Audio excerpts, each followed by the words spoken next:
Olá! Hoje a gente vai dar uma espiada no Manual de Instruções da Vida, aquele que está guardado bem no fundo de cada uma das nossas células. Vamos nessa? E já começamos com uma pergunta que, olha, é de quebrar a cabeça. Pensa só, se a gente pegasse o DNA de uma única célula e esticasse, ele teria uns 2 metros de comprimento. Então, como é que pode uma coisa tão grande caber num lugar microscópico como o núcleo da célula? E a resposta para esse mistério todo é, na verdade, surpreendentemente simples. A resposta é o cromossomo. Basicamente, o cromossomo nada mais é do que o nosso DNA todo empacotadinho, super compactado. É a solução genial da natureza para organizar essa quantidade imensa de informação. Sabe, como se fosse um fio gigante enrolado num carretel minúsculo. Ok, então temos esses pacotinhos de DNA. Agora imagina se a gente pegasse todos os pacotinhos de uma pessoa e organizasse eles do maior para o menor. O que a gente tem? A gente tem o cariótipo. É como se fosse a foto oficial de todos os capítulos do nosso manual genético, todos enfileirados. E falando nesse manual, o padrão para nossa espécie tem um número bem específico de capítulos, né? São 46 cromossomos no total que se organizam bonitinho em 23 pares. Um cromossomo de cada par vem da mãe, o outro do pai. Esse é o nosso ponto de partida, o normal, digamos assim. Mas e se na hora de imprimir esse manual acontecer um errinho? Sabe, tipo um capítulo extra que entra na história ou um capítulo que fica faltando? É aí que a gente entra no conceito de aneuploidias, que é exatamente isso, uma alteração nesse número padrão de cromossomos.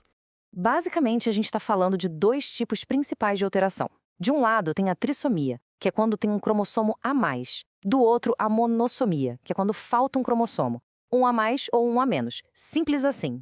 Então, vamos começar vendo o que acontece quando tem um capítulo extra nesse manual. Ou seja, vamos falar um pouco sobre as trissomias. E o primeiro exemplo, que talvez seja o mais conhecido por todo mundo, é a Síndrome de Down. E olha que interessante essa imagem do cariótipo. Dá para ver todos os pares alinhadinhos, certo? Mas se a gente for lá no par de número 21, opa, tem algo diferente. Não são 2 cromossomos, são 3. É exatamente por isso que o nome técnico da síndrome de Down é trissomia do 21. O nome já entrega tudo, né? 3 cromossomos no par 21. Faz todo sentido. Mas não é só nos cromossomos numerados que isso acontece, não. Um outro exemplo de trissomia, mas que desta vez envolve os cromossomos sexuais, é a síndrome de Klinefelter.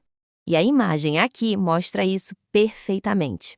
Lá no finalzinho do cariótipo, onde ficam os cromossomos sexuais, em vez de ter um par XX ou um par XY, o que a gente encontra é XXY, ou seja, um cromossomo X a mais. Ok, já vimos o que acontece quando tem um cromossomo a mais. Agora, vamos virar a moeda e ver o que acontece quando falta um capítulo. Vamos falar de monossomia. E o principal exemplo de monossomia em humanos que a gente vê na nossa fonte é a síndrome de Turner. Olhando o cariótipo de novo, vamos direto lá para o final, nos cromossomos sexuais. E, de novo, tem algo diferente. Em vez de um par, tem só um cromossomo X, sozinho. O outro simplesmente não está lá.